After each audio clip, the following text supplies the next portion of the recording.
A child's drawing lies abandoned on a kitchen table. 3 small handprints pressed into red paint. Above them, a single question written in careful block letters. Abaganuguyeyo? Who is my father? A man in an expensive black suit stands frozen in a hallway that smells like crayons and disinfectant. His hand hovers near a gun he will never draw. Across from him, 3 pairs of eyes, identical, unblinking, memorizing. They don't run to him, they don't smile, they study him. Like they've been preparing for this exact moment their entire lives. 8 years ago, he made a choice that protected an empire. The woman he loved vanished the same night. He told himself it was better this way. Cleaner, safer, final. He was wrong about the final part. Because now he's standing in front of 3 children who have his eyes, his silence, his ability to calculate danger in a single glance. And the only question that matters is this. What do you owe to the family you never knew existed? 8 years ago, Kang Min-jun, second in command of the Hwarang faction, chose empire over love.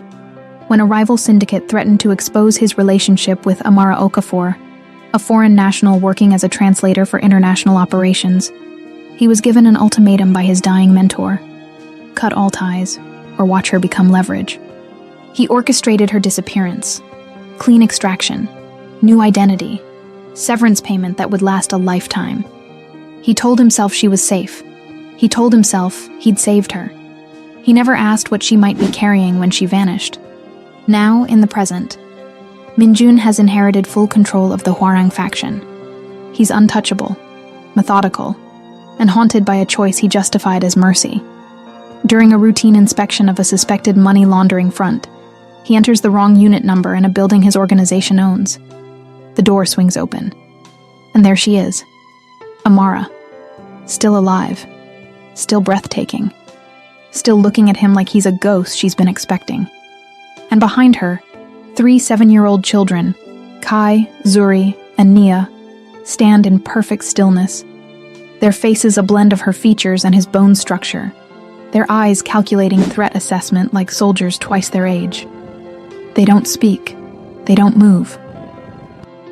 They evaluate him with the cold precision of children raised to survive in the margins of a world he controls. The buried truth. Amara didn't just survive his protection.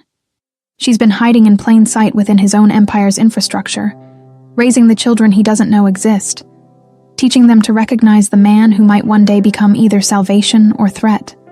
And now that he's found them, the consequences of his 8-year-old decision are standing in front of him. 3 lives he's responsible for, whether he's ready or not. Artifact 1, Chapters 0103. Chapter 01, Psychological Pressure. The smell hit him first.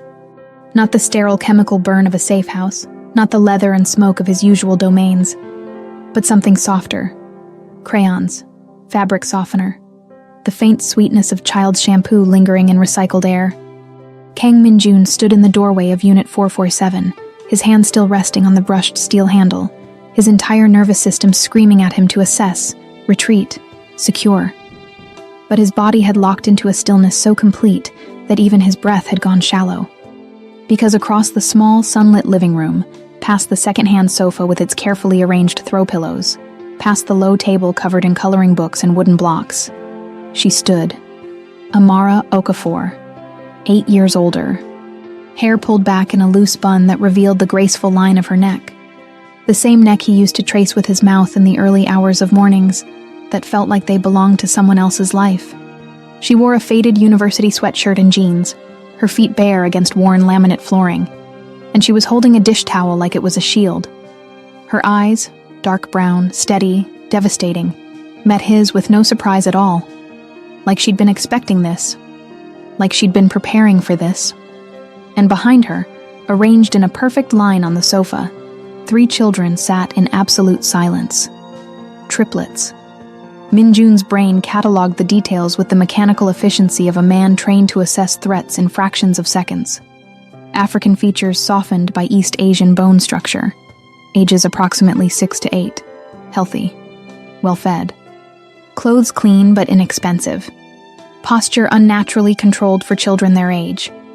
The boy on the left had Min-jun's exact jaw. The girl in the middle had Amara's mouth. The girl on the right had both their silences, the kind of quiet that wasn't peaceful but watchful, a survival skill disguised as obedience. None of them moved. None of them smiled. They simply looked at him with the focused intensity of soldiers memorizing an enemy's face. "You have the wrong apartment," Amara said quietly. Her voice was the same, that low, smoky alto that used to unravel him in the dark. But now it carried something else beneath the surface. Not fear, not anger, strategy. "Unit 447, Min-jun heard himself say. His voice came out steady, controlled, despite the fact that his pulse was hammering against his ribs like it was trying to escape his body. The report said 447. "You want 447B downstairs, different wing." She didn't move toward him, didn't move toward the children, just stood there in the center of her small kingdom, holding that dish towel like it was the only thing keeping her hands from shaking. Easy mistake. It wasn't a mistake. Min-jun had personally reviewed the building schematics that morning, had confirmed the unit number twice, had walked through this specific hallway, because this was the apartment flagged in the financial discrepancy report. A unit leased under a shell corporation that had been funneling small, irregular payments for the past 7 years. He'd assumed it was a low-level embezzlement scheme. Maybe a mistress someone was keeping off the books. The kind of loose end that needed tying up before it became a liability. He had not assumed this. "These are your children," he said. Not a question. A statement of fact delivered in the flat, emotionless tone he used during interrogations. One of the girls, the one on the right, shifted slightly. Not much. Just enough to angle her body between Min-jun and her siblings. A protective instinct so subtle that most people would have missed it.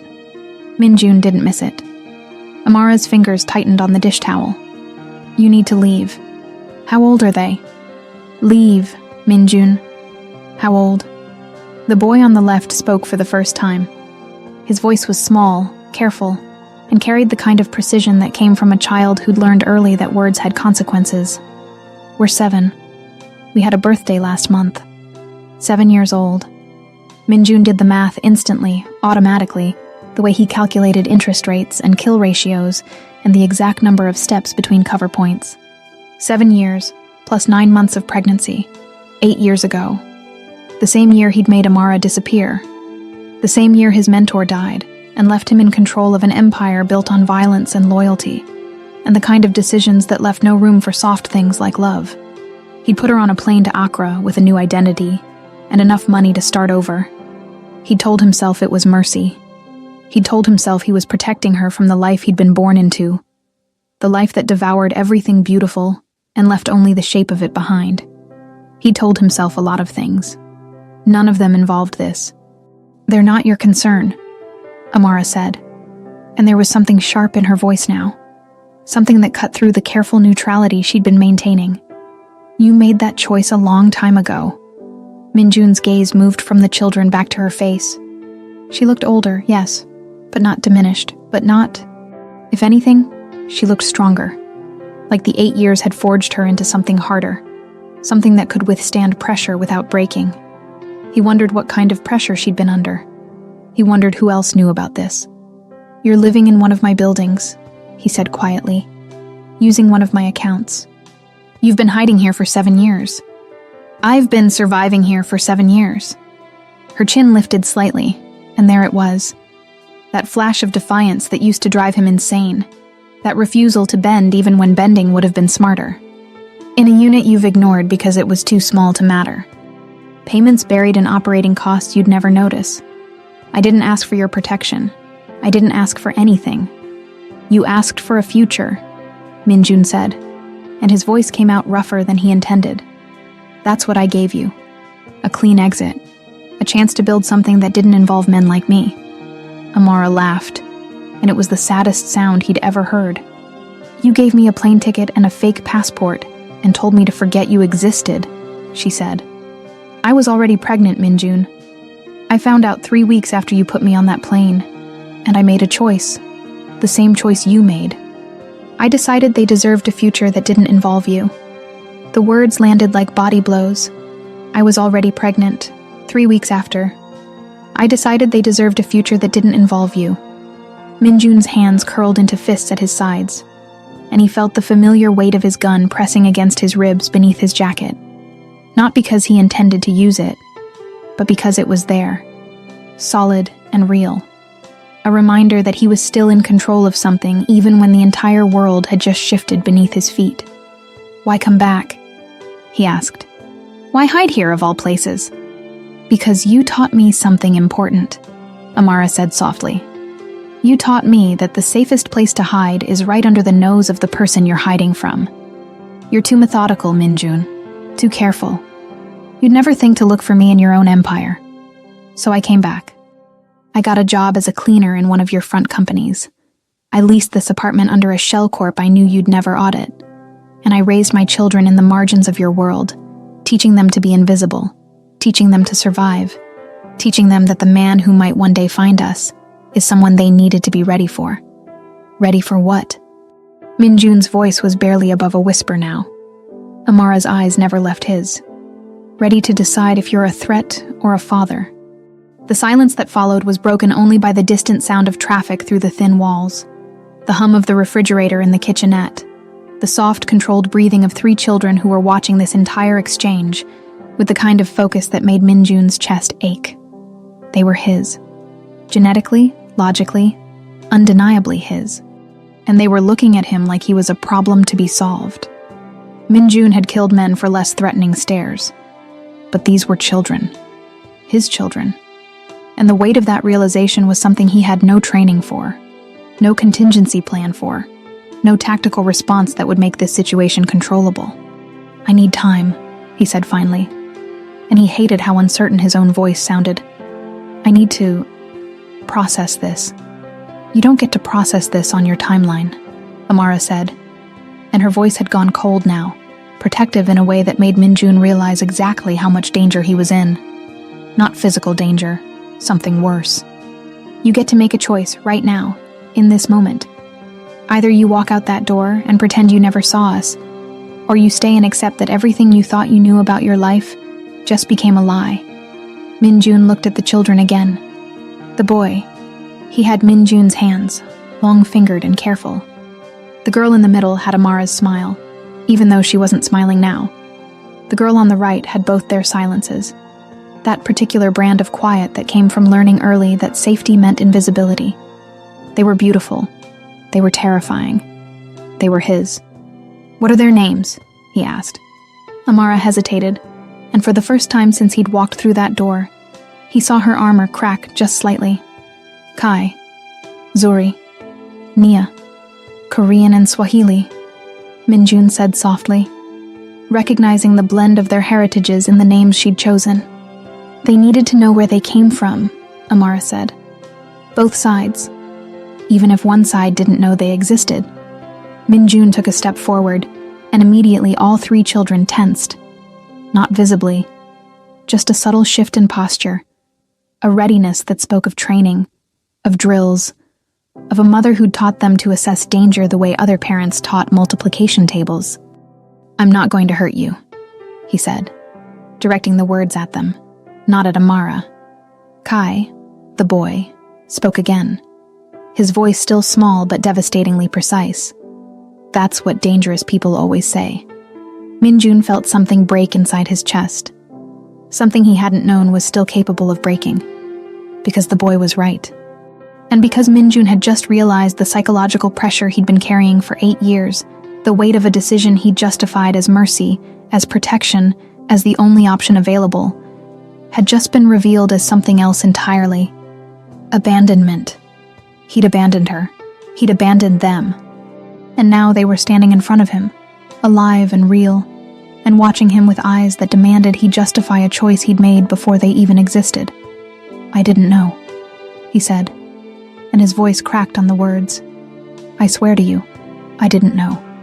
"Would it have mattered?" Amara asked quietly. "If you'd known, would you have chosen differently? Or would you have just made my disappearance more permanent?" The question hung in the air like a blade, and Minjun didn't have an answer, because 8 years ago he'd been a different man. Colder, more ruthless, more willing to sacrifice anything, anyone, for the empire his mentor had built.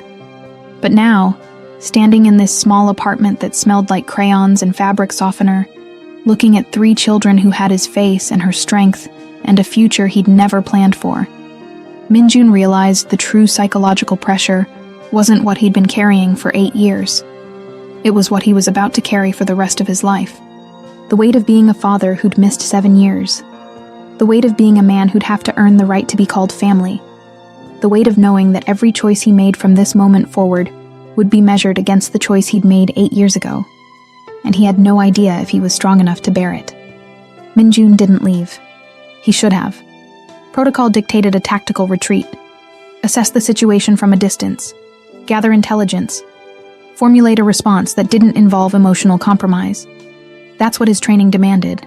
That's what 8 years of leading the Hwarang faction had taught him. But he didn't leave.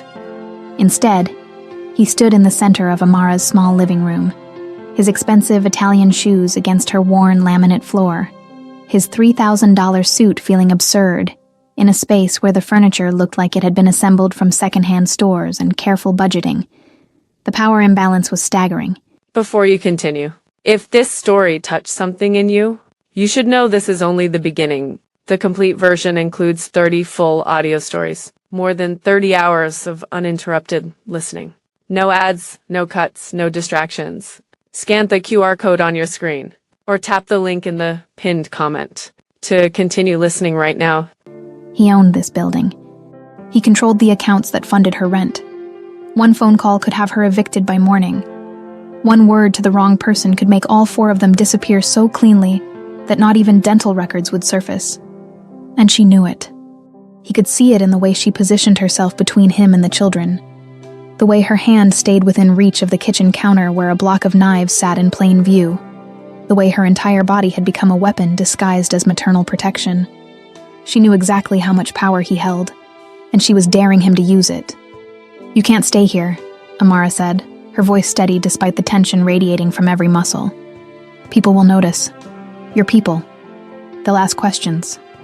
Let them ask," Minjun said quietly. He moved carefully toward the sofa, telegraphing every motion, and lowered himself onto the armrest, close enough to see the children clearly, far enough to not invade their space. "I'm the head of the Hwarang faction. I don't answer questions.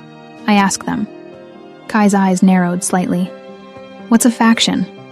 "An organization," Minjun said, directing his answer to the boy rather than to Amara. He kept his voice neutral, factual, the same tone he'd use in a business meeting.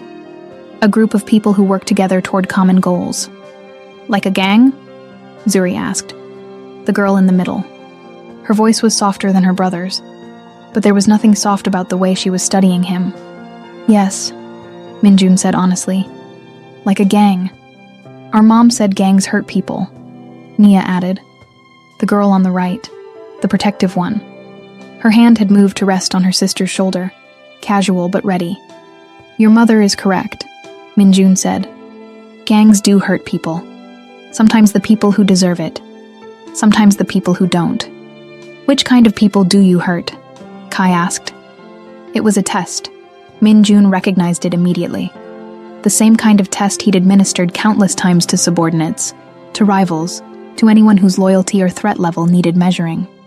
His 7-year-old son was testing him, and Amara was watching to see how he'd respond. "I hurt people who threaten my family," Minjun said carefully, and he let his gaze move from the children to Amara, holding her eyes for a long, deliberate moment. "I hurt people who break agreements. I hurt people who think power means they can take whatever they want without consequences." "Are we your family?" Nia asked, and the question was delivered with such blunt directness that Minjun felt it like a punch to the sternum. He opened his mouth, closed it, tried to find an answer that was both honest and wouldn't terrify them. "I don't know yet," he said finally, "but I want to be."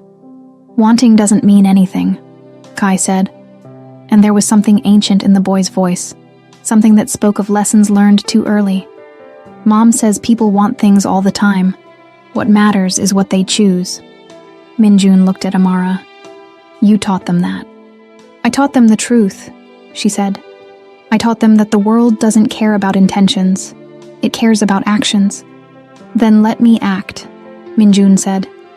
and he heard the edge of desperation creeping into his voice. Hated it. Couldn't stop it. Let me prove that I can be more than the man who walked away. Amara's laugh was sharp, humorless. You didn't walk away, Minjun. You orchestrated my disappearance. You put me on a plane with a fake identity and enough money to start over, and you told yourself it was kindness.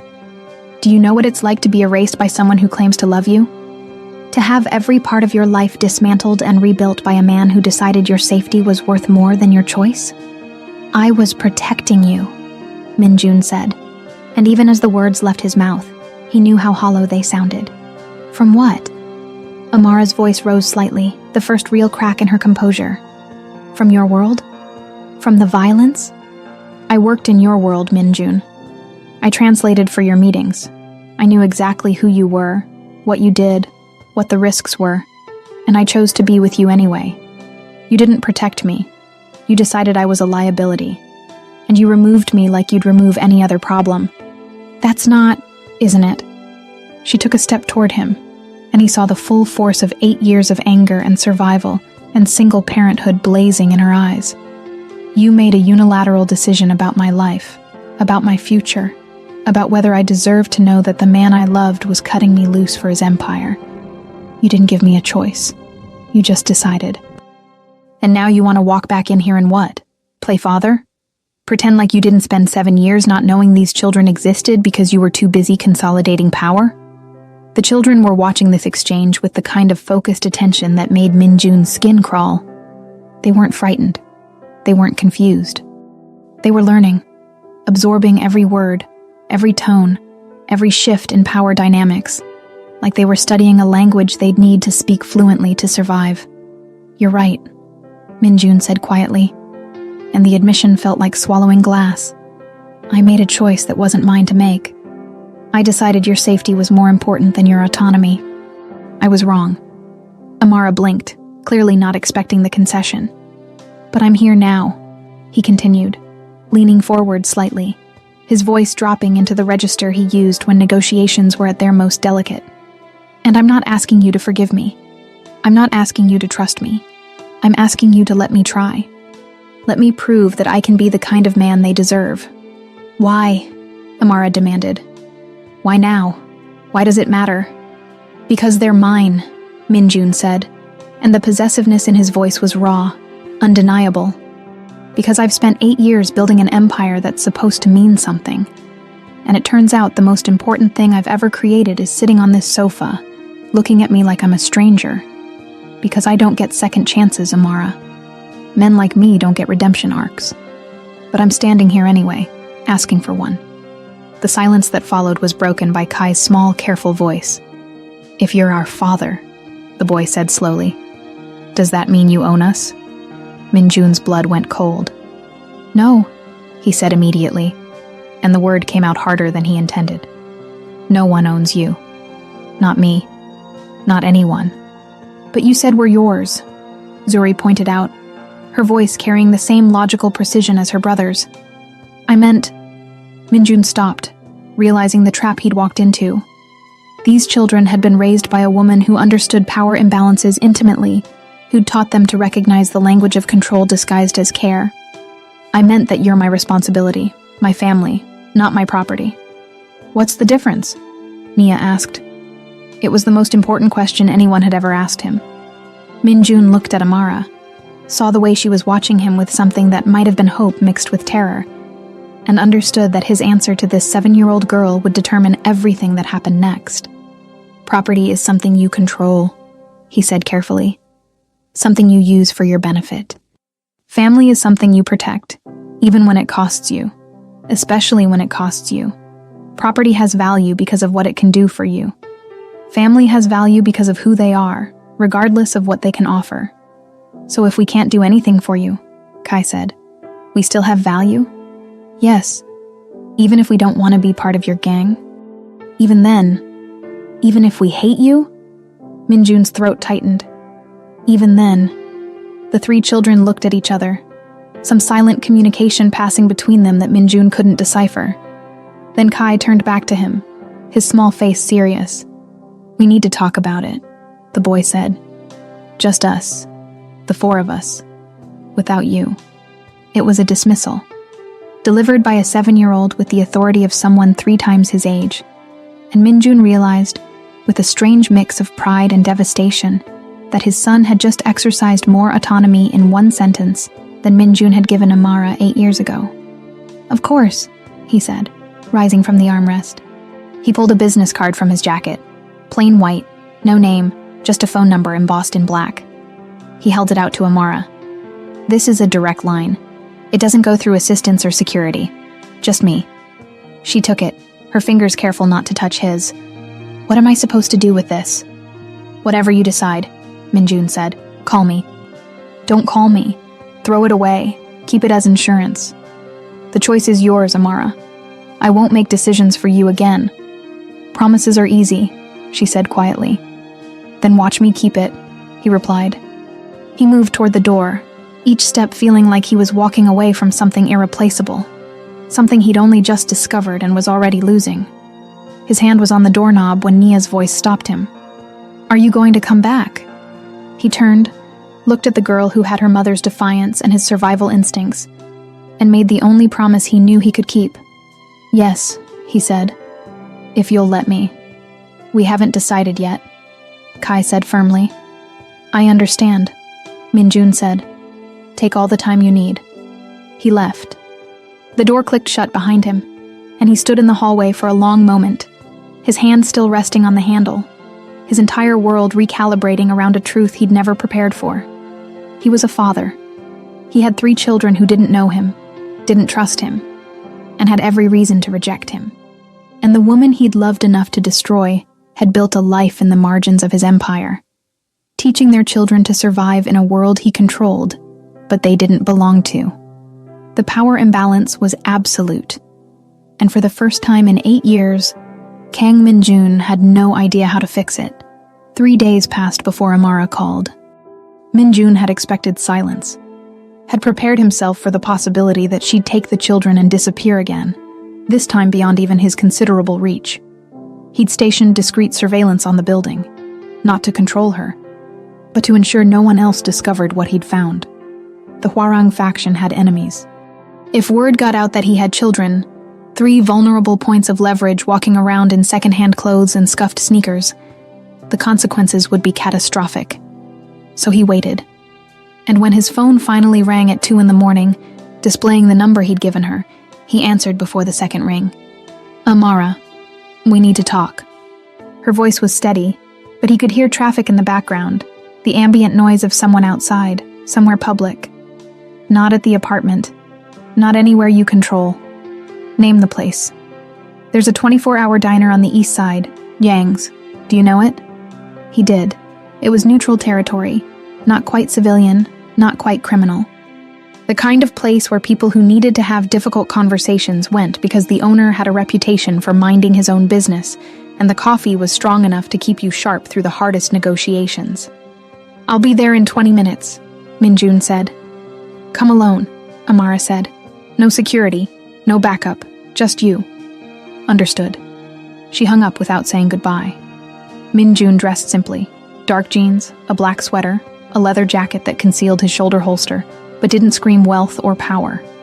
He took his personal vehicle, a nondescript sedan that wouldn't attract attention, and drove through the city's late-night arteries with the kind of focus that came from knowing this conversation could change everything.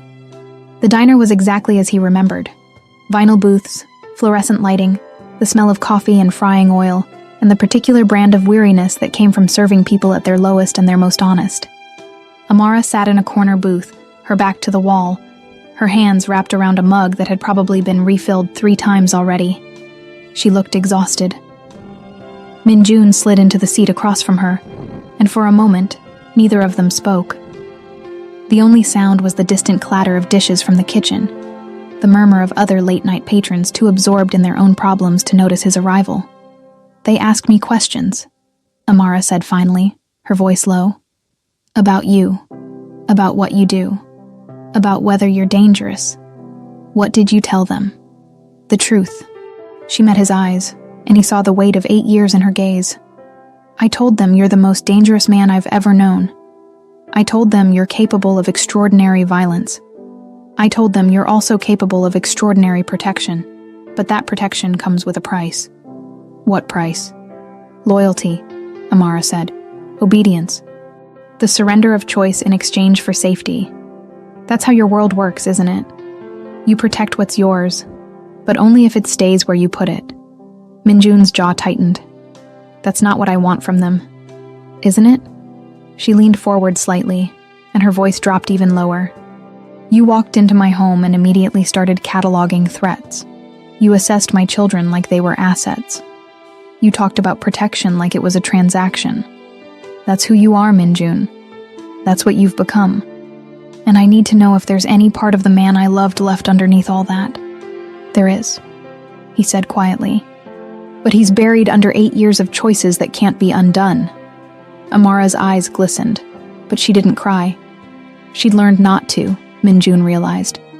Had learned that tears were a luxury that single mothers raising children in the margins of a criminal empire couldn't afford. I need to tell you something, she said. Something I should have told you 8 years ago, but I was too afraid, too angry, too convinced that you'd made your choice and nothing I said would matter. Minjun's pulse quickened. What? The night you put me on that plane, Amara said slowly, each word chosen with painful precision. I knew something was wrong.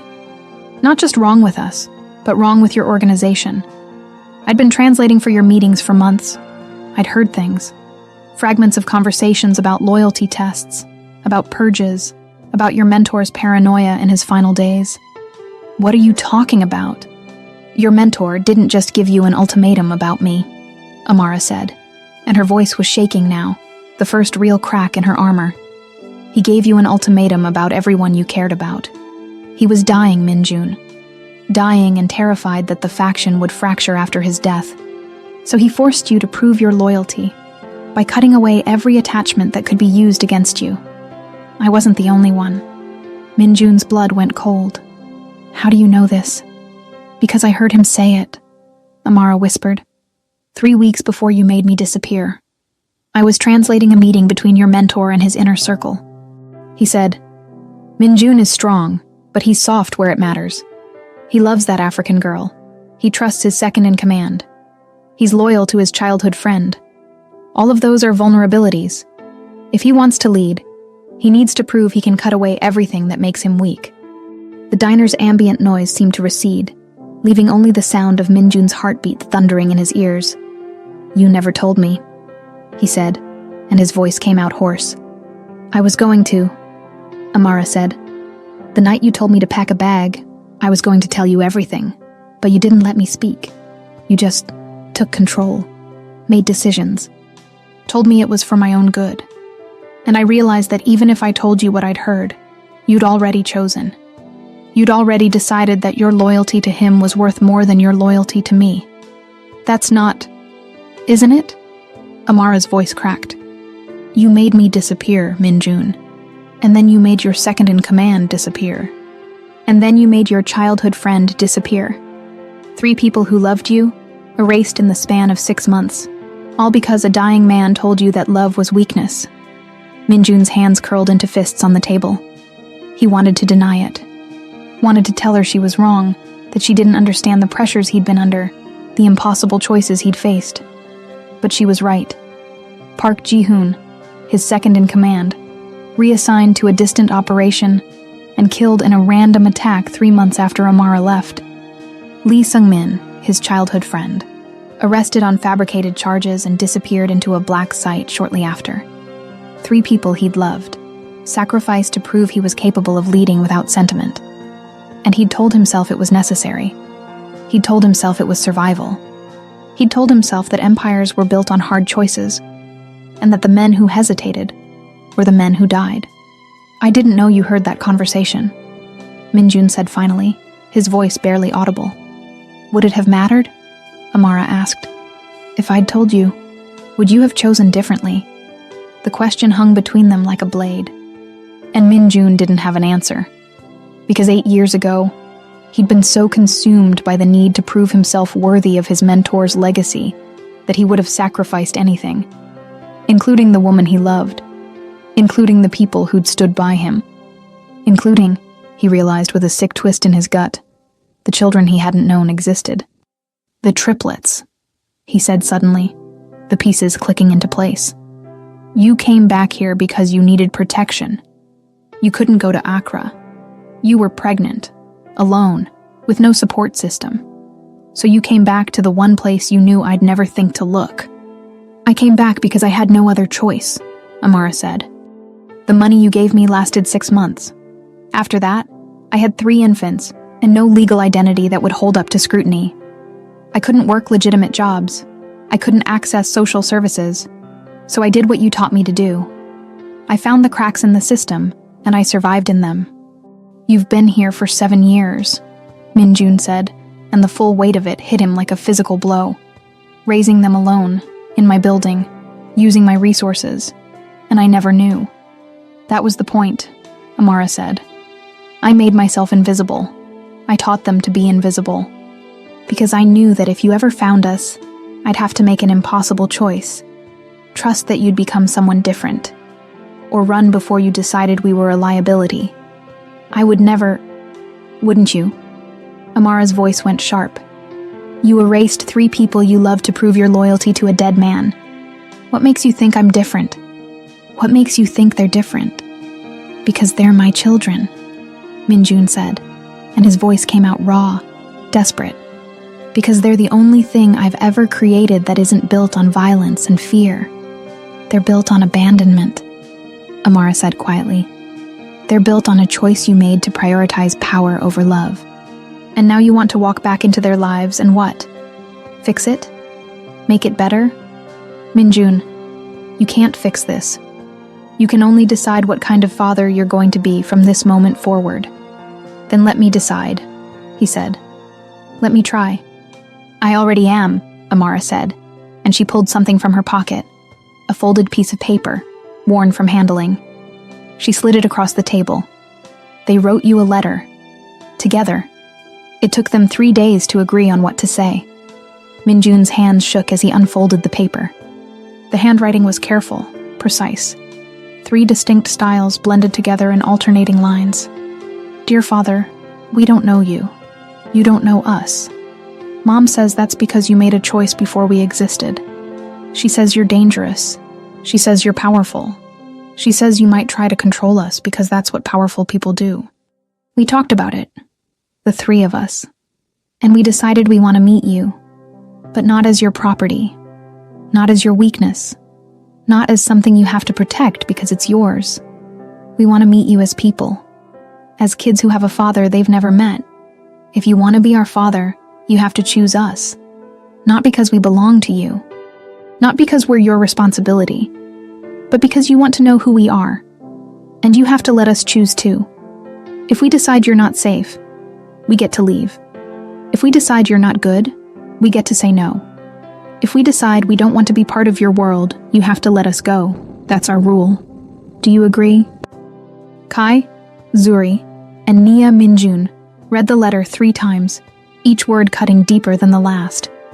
When he finally looked up, Amara was watching him with the same fierce protectiveness he'd seen in her eyes 3 days ago. Do you agree? She asked, echoing the children's question. Minjun thought about his empire, about the men who answered to him, the territories he controlled, the power he'd built through calculated violence and strategic ruthlessness. He thought about the price he'd paid for that power. And he thought about 3 children who'd never asked to be born into his world, who'd been raised in its margins, who were now offering him a chance he didn't deserve. I agree, he said, and the words felt like signing away everything he'd spent 8 years building. But I have one condition. Amara's eyes narrowed. What? If I fail, Minjun said quietly. If I become someone they can't trust, someone who tries to control instead of protect, you tell me. You don't just take them and run. You tell me I've failed, and you give me a chance to do better, because I can't fix what I don't know is broken. Amara studied him for a long moment, searching his face for something he wasn't sure he possessed anymore. One chance, she said finally. You get one chance to prove you're more than the man who erased me. One chance to prove you can be a father instead of a boss. If you fail, we disappear, And this time, Minjun, you won't find us." "I understand," he said. "Do you?" Amara leaned forward, and her voice dropped to a whisper that carried the weight of 8 years of survival. "Because I need you to understand that I'm not the woman you fell in love with. I'm harder now, smarter, more dangerous. I've spent 7 years teaching my children to survive in a world that wants to devour them. If you threaten that survival, I will end you. Not with violence, not with revenge. I'll end you by making sure they know exactly who you are and exactly why they should never trust you." It was the most terrifying threat anyone had ever made to him, and Minjun believed every word. "When can I see them?" he asked. "Saturday," Amara said. 2 o'clock. There's a park near the apartment. Public, safe, neutral. I'll be there. Come alone," she said. "No security, no weapons, just you. I'll be unarmed," Minjun promised, though the idea of being completely vulnerable in public made his skin crawl. Amara nodded, standing from the booth. She paused, looking down at him with an expression he couldn't quite read. Not quite forgiveness, not quite hope. Something in between. "They're extraordinary," she said softly. "Smart, kind, resilient. Everything good they are, they got from surviving without you. Remember that." She left before he could respond. Minjun sat alone in the booth, the letter still clutched in his hands, and felt the full weight of the unspoken history that stretched between them. 8 years of choices and consequences, of survival and sacrifice, of love buried under the rubble of an empire built on violence. And for the first time since inheriting the Hwarang faction, Kang Minjun allowed himself to feel something he'd trained himself to suppress. Fear. Not of death, not of enemies, not of losing power. Fear of failing 3 children who deserved better than what he could offer. Fear of becoming the monster they'd been taught to recognize. Fear of proving that Amara had been right all along. That love and power could never coexist. That protection always came with a price.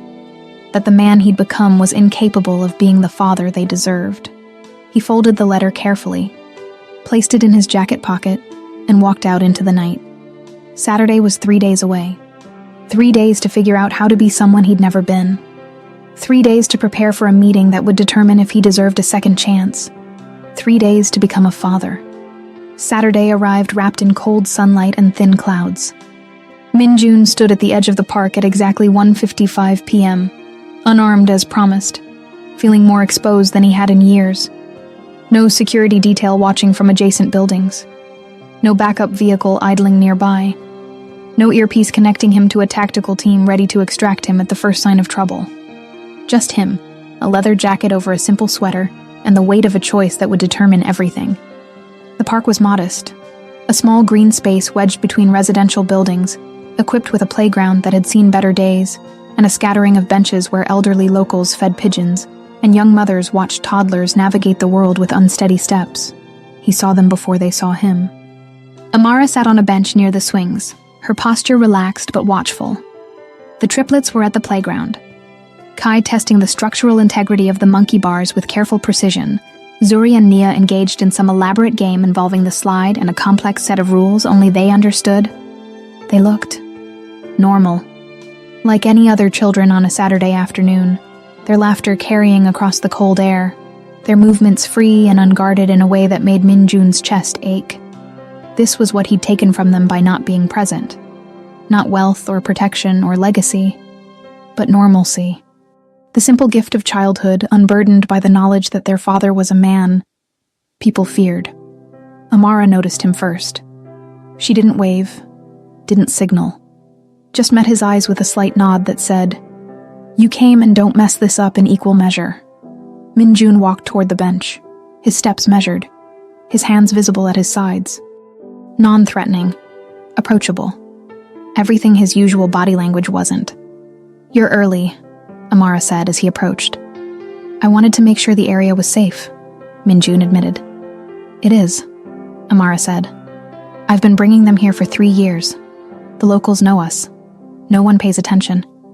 Minjun nodded, lowering himself onto the opposite end of the bench, maintaining distance.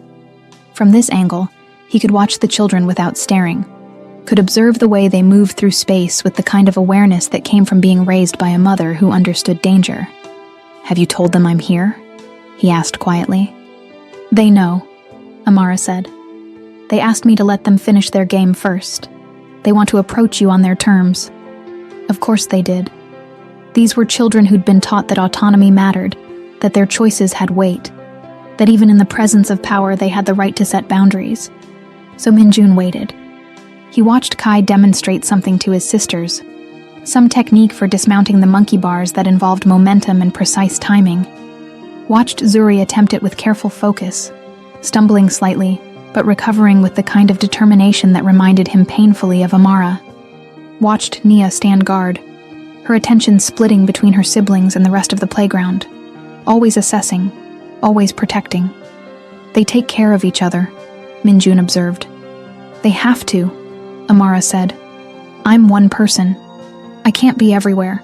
So I taught them to be a unit, to watch each other's backs, to make decisions together. Like the letter." "Like the letter," Amara confirmed. "It took them 3 days because they each had different concerns. Kai wanted to make sure you understood they weren't possessions. Zuri wanted to make sure you'd answer their questions honestly. Nia wanted to make sure they could leave if they felt unsafe. And you let them negotiate with me," Minjun said, and there was something like wonder in his voice. "You gave them that power." "It's not power I gave them," Amara corrected gently. "It's power they were born with. I just didn't take it away." The words hit him like a blade between the ribs. Because that's what he did, wasn't it? In his world, power was something you took, controlled, distributed according to loyalty and usefulness. The idea that children, that anyone, possessed inherent power that shouldn't be stripped away was fundamentally foreign to how he operated. And Amara had just called him out on it without raising her voice. "They're coming over," she said quietly. Minjun looked up and saw all 3 children walking toward the bench with synchronized purpose. Not running, not hesitant, just approaching with the steady confidence of people who'd made a decision and were prepared to see it through. They stopped about 6 feet away, close enough to talk, far enough to retreat if necessary. Kai spoke first, his small voice carrying the weight of their collective authority. "We have questions." "I'll answer them," Minjun said. "All of them?" Zuri asked, her eyes narrowing slightly. "All of them," Minjun confirmed. "Honestly. Even if the truth is bad?" Nia added. "Especially then." The 3 children exchanged glances, that silent communication passing between them again. Then Kai nodded and pulled a folded piece of paper from his jacket pocket. They'd prepared, Minjun realized, had written down their questions to make sure they didn't forget, to make sure they covered everything that mattered. "Question 1, Kai read. "Why did you make our mom disappear?" Direct, unflinching, no easing into it. Minjun had prepared for this question, had rehearsed different versions of the answer in his head. But sitting here, looking at 3 7-year-olds who deserved the truth, all his careful phrasing felt like manipulation. "Because I was afraid," he said simply. "My mentor, the man who taught me everything about running our organization, was dying. He told me that everyone I loved was a weakness that my enemies could use against me. He said if I wanted to lead after he died, I needed to prove I could sacrifice anything, even the people I cared about most. So I made your mother disappear. I told myself it was to protect her. But really, I was protecting myself, protecting my position. I chose power over love." The children absorbed this in silence. "Do you still choose power over love?" Zuri asked. "I don't know," Minjun said, and he saw Amara's eyes widen slightly at the honesty. "I've spent 8 years building an empire. That empire requires hard choices. It requires putting organizational stability ahead of personal feelings. But I'm here, aren't I? Sitting on this bench, unarmed, answering your questions instead of controlling the conversation. That's not something the man I was 8 years ago would have done." "Question 2, Kai continued, his voice steady. "Mom says you hurt people. Have you ever killed anyone?" Amara inhaled sharply, clearly not expecting them to go there so quickly. But Minjun had promised honesty. "Yes," he said. "I have. How many? Nia asked, and there was no judgment in her voice, just curiosity. I don't know the exact number, Minjun said quietly. Some directly. Some through orders I gave. In my world, violence is a tool. Sometimes it's the only tool that works. Do you feel bad about it? Zuri asked. Sometimes, Minjun admitted. When the person didn't deserve it. When there was another way, and I chose violence because it was easier. But not always. Some people I've killed were threats to innocent lives. Some were monsters who would have done worse if left unchecked. I won't apologize for protecting people who couldn't protect themselves. Are we people you're protecting? Kai asked, and the question was loaded with meaning. Or are we people you're controlling? And there it was. The real question underneath all the others.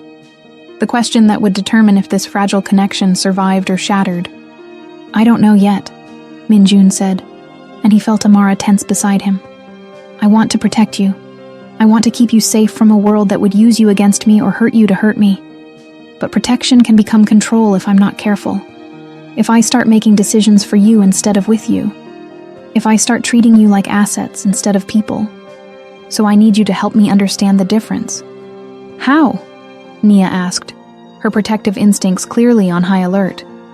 By telling me when I cross the line, Minjun said. By saying no when I overstep.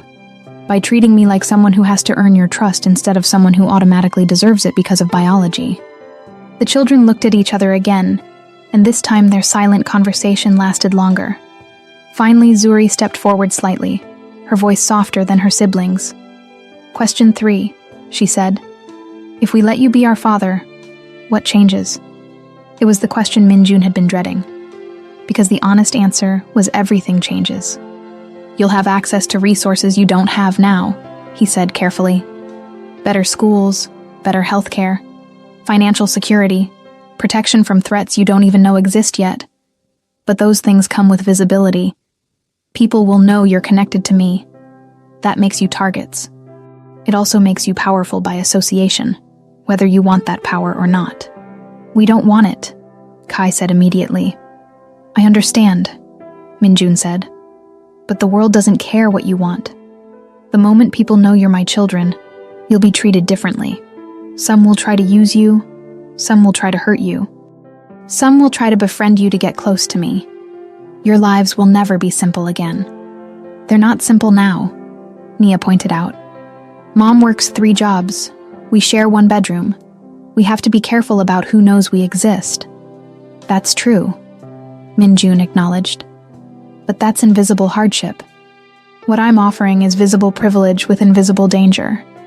You need to understand what you're choosing. What are you choosing? Zuri asked, and her voice carried a sharpness that reminded him painfully of Amara.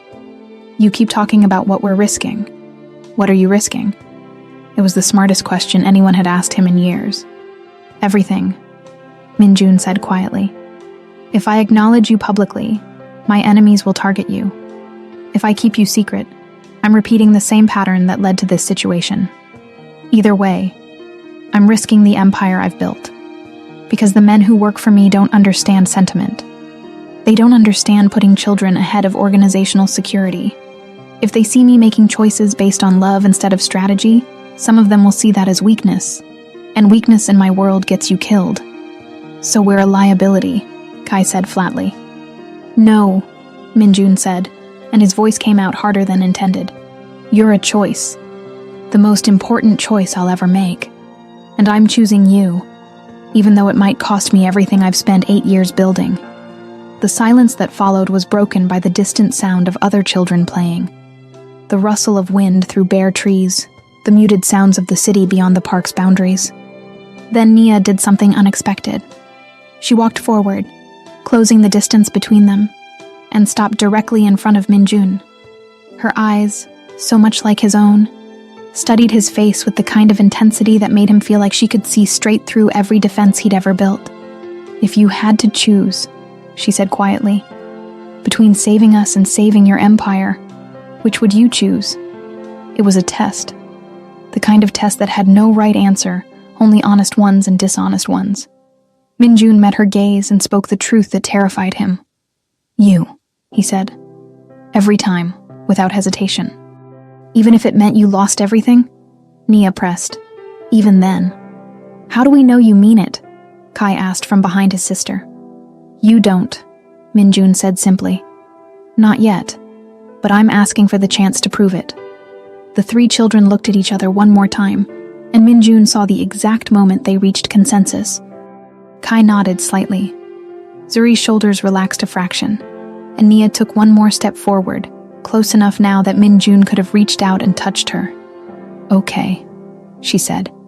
You can try. We have rules, though, Kai added quickly, pulling out another piece of paper. We wrote them down. Of course they did. Minjun took the offered paper, and even Amara leaned in to read over his shoulder. Rules for being our father. You have to ask before you change anything about our lives. You have to tell us the truth, even when it's scary. You can't make Mom leave or disappear again. You can't hurt people just because they make you angry. We get to say no, and you have to listen. If we don't feel safe, we can leave, and you can't stop us. You have to spend time with us as people, not as responsibilities. You have to let us be normal kids sometimes, even if it's dangerous. If you break these rules, we get to break up with you as a father. You have to love us for who we are, not who you want us to be. Minjun read the list 3 times, feeling something crack open in his chest. These children had just handed him a contract written in crayon and hope, outlining exactly what kind of father they needed him to be. And every single rule was a direct response to the ways he'd failed Amara 8 years ago. I agree to all of these, he said, his voice rough with emotion he couldn't quite suppress. Can I add one more? The children looked suspicious, but Kai nodded slowly. Minjun pulled a pen from his jacket and wrote at the bottom of their list. 11. If I fail, you tell me before you give up on me. You give me one chance to do better. He handed the paper back to Kai, who read the addition carefully, then showed it to his sisters.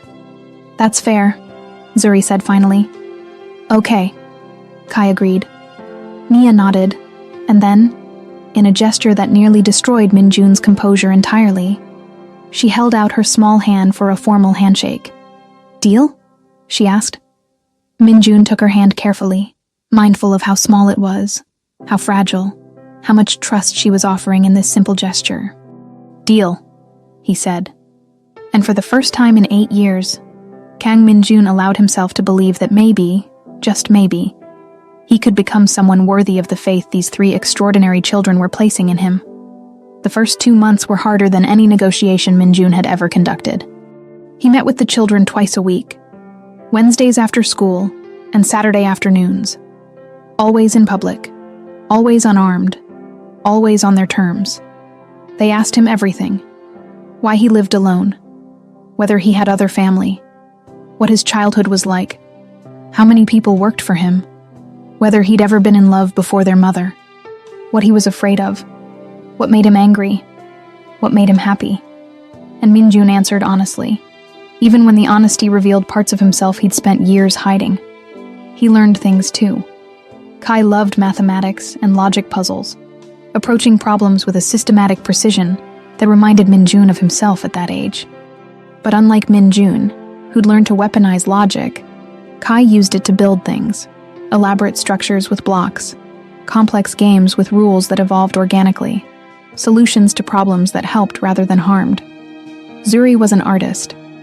She carried a sketchbook everywhere, filling it with observations about the world that were sometimes beautiful, sometimes heartbreaking, always honest. She drew the park where they met. She drew her mother's hands. She drew her siblings. And one day, she drew Minjun. Not as a powerful crime boss or a dangerous stranger, just as a man sitting on a bench, looking at something outside the frame with an expression Zuri labeled, learning how to be gentle. Nia was the protector, but Minjun slowly understood that her protectiveness wasn't about physical strength. It was about emotional intelligence. She could read a room better than most adults, could sense when her siblings needed space or support, could identify threats not through violence, but through careful observation of intent. She watched Minjun constantly, not with suspicion anymore, but with the focused attention of someone trying to understand a complex puzzle. "You're different than I expected," she told him one Saturday, as they walked through the park together, her siblings running ahead. "How so?" Minjun asked. "You're sadder," Nia said simply. "Mom said you were cold and powerful and scary, but mostly you just seem lonely." The observation hit him like a physical blow. "I am," he admitted. "I've been lonely for a very long time." "Because you pushed everyone away?" "Yes." "Do you regret it?" Minjun looked at his daughter, this 7-year-old with wisdom beyond her years, and gave her the truth. "Every day," he said. The turning point came on a Wednesday. Minjun arrived at the park to find only Amara waiting on their usual bench. No children in sight. His protective instincts flared immediately. "Where are they?" "Safe," Amara said quickly, reading his panic. "They're at a friend's house. I needed to talk to you alone." Minjun forced himself to breathe, to sit, to not immediately demand addresses and security protocols. "What's wrong?" he asked. "Nothing's wrong," Amara said, but her voice carried tension. "Something's right, and I need to tell you before I lose my nerve." Minjun waited, his entire body tense. "They love you," Amara said quietly. "The triplets. I can see it happening. The way Kai lights up when he tells me about your conversations. The way Zuri adds you to her drawings now. The way Nia has stopped sleeping with her door barricaded because she's decided you're not a threat." "That's good, isn't it?" Minjun asked carefully. "It's terrifying," Amara said, and her voice cracked. "Because I've spent 7 years teaching them not to trust easily. Teaching them that people with power will always choose power over people. And you're proving me wrong.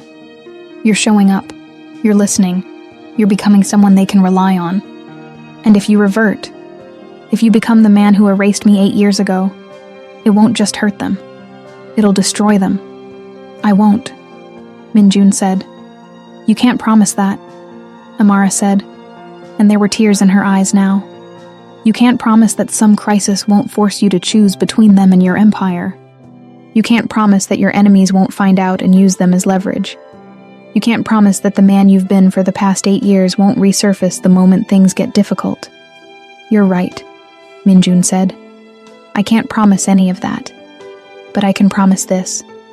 Whatever choice I make, I'll make it with them. Not for them. Not without them.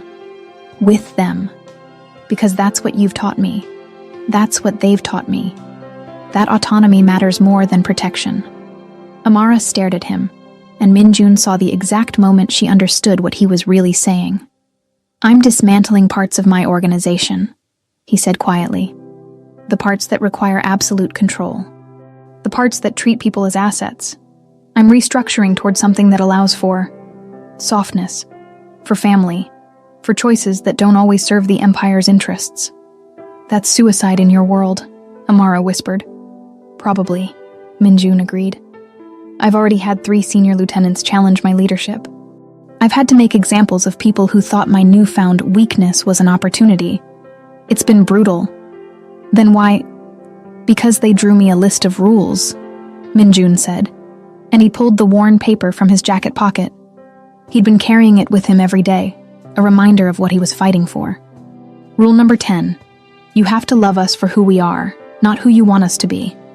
I can't love them authentically while leading an organization that would demand I sacrifice them. So I'm changing the organization." "You're going to get yourself killed," Amara said. But there was something else in her voice now. Something that sounded like hope. "Maybe," Minjun said, "but I'd rather die trying to be the father they deserve than live as the man who abandoned them twice."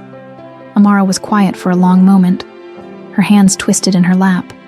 Then she said the words Minjun had been both hoping for and dreading. "I want to try again." Minjun's breath caught. "What?"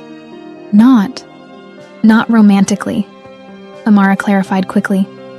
"Not yet. Maybe not ever. I don't know if I can trust you that way again.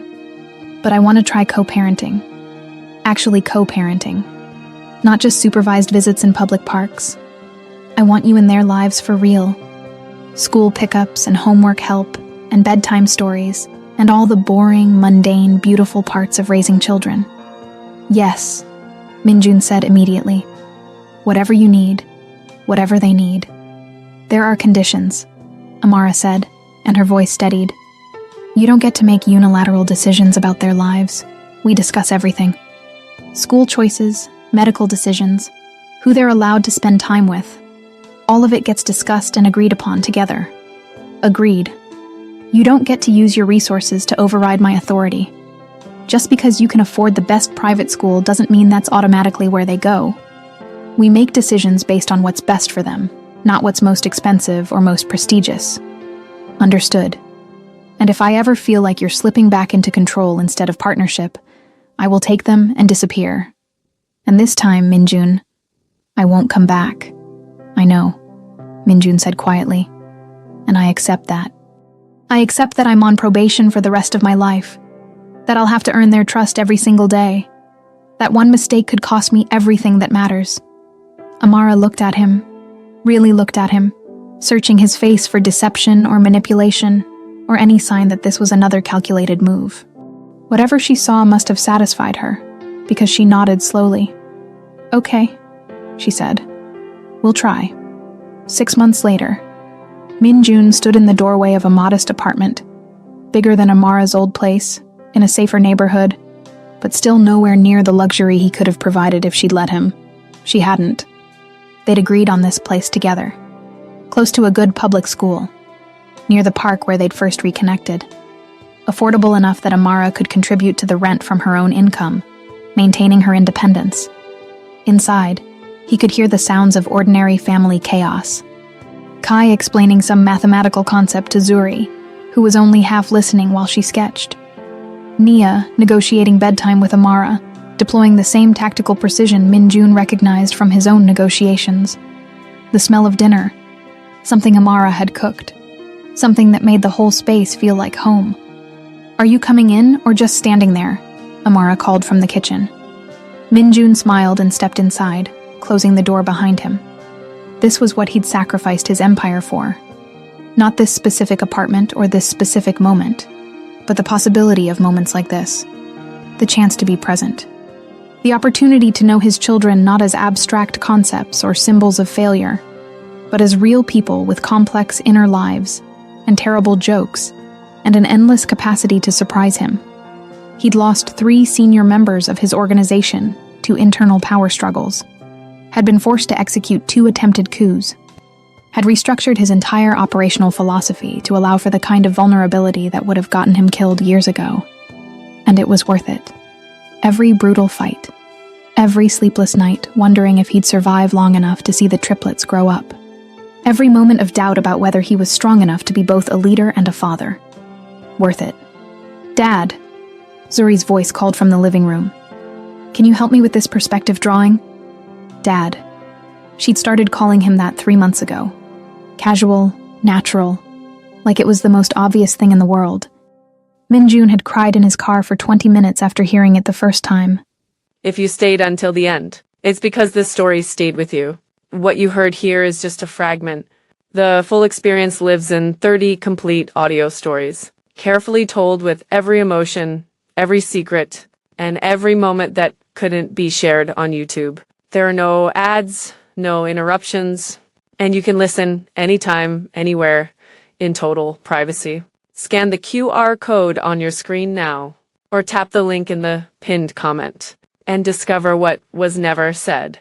Coming, he called back, hanging his jacket on the hook by the door. He walked into the living room where Zuri had spread her art supplies across the coffee table. Kai looked up from his math textbook with a grin. Nia waved from the sofa where she was reading some novel about dragons and impossible quests. And Amara watched from the kitchen doorway with an expression that was complicated, but not unkind. They were figuring it out. Not perfectly. Not without fights and misunderstandings and moments when the past threatened to drag them all back into old patterns. But they were trying. And trying, Minjun had learned, was sometimes the bravest thing you could do. That night, after the children were asleep, Minjun and Amara sat on the small balcony overlooking the city. They asked me today if we're going to get married, Amara said quietly, her hands wrapped around a mug of tea. Minjun's pulse quickened. What did you tell them? That I don't know, Amara said honestly. That love is complicated. That sometimes people hurt each other and healing takes time. That you can care about someone and still not be sure if you can trust them with your whole heart. That's fair, Minjun said, even though the words stung. But I also told them, Amara continued, that you're trying harder than anyone I've ever known to become someone different. That you're making sacrifices I never expected. That maybe, someday, I might be ready to trust you again. Not as the man who erased me, but as the man who came back. Minjun looked at her. This woman who'd survived his worst decision and emerged stronger. Who'd raised 3 extraordinary humans in the margins of his empire, who was giving him a chance he absolutely didn't deserve. I love you, he said quietly. I never stopped. Even when I told myself I had to. Even when I convinced myself that love was weakness. I loved you then. And I love you now. And I'll love you for however long you'll let me try to earn my way back. Amara's eyes glistened, but she didn't look away. Ask me again in a year, she said. After you've survived another year of school pickups and tantrums and all the mundane, beautiful chaos of actually being a parent. After you've proven that this isn't just guilt or novelty or some midlife crisis driving you to play house. Ask me when you've had a chance to make this your normal, not your exception. I will, Minjun promised. They sat in comfortable silence, watching the city lights flicker against the dark sky, and Minjun felt something he'd never expected to feel again. Peace. Not the absence of conflict. His organization was still dangerous, his enemies still circling, his future still uncertain. But peace in knowing that whatever came next, he wouldn't face it alone. He had 3 children who'd taught him that power without love was just violence wearing a crown.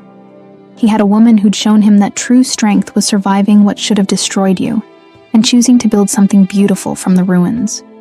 And he had himself, a different version, scarred and humbled and still learning what it meant to choose people over empire. The man he'd been 8 years ago would have seen this as weakness.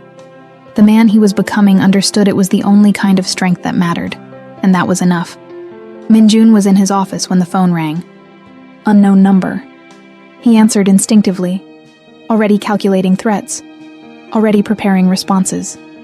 Kang Minjun. The voice on the other end was cold, professional, and carried the kind of authority that made powerful men retreat. My name is James Okafor. I'm Amara's older brother. Minjun's blood ran cold. I live in London, James continued, his British accent impeccable. And I've just discovered that my sister, who disappeared 8 years ago without a trace, is alive, living in Korea, raising 3 children alone who, according to my investigations, are biologically yours. Silence. I will have great pleasure in meeting you personally, James said, and there was something dangerous beneath the civility, and in understanding exactly why the man who claims to love my sister made her disappear pregnant and alone in a foreign country. I can explain. Not over the phone. James cut him off. I'll be in Seoul in 72 hours. Prepare yourself, Mr. Kang, because unlike Amara, I'm not going to give you the benefit of the doubt. The call dropped. Minjun stared at the phone, feeling the weight of a new threat, not from his enemies in the mafia, not from rivals fighting for territory, but from a man who had every right to destroy him. A protective brother who'd just discovered that his missing sister had been erased by a mafia boss's choice, and who was now coming to collect answers. Minjun had 72 hours to figure out how to explain the inexplicable. 72 hours before facing the only kind of judgment his power couldn't buy. The judgment of a family he'd destroyed before he even knew it existed. Call to action. If this episode reaches 5,000 views today and receives 20 comments telling me what you thought, I'll release Part 02 immediately.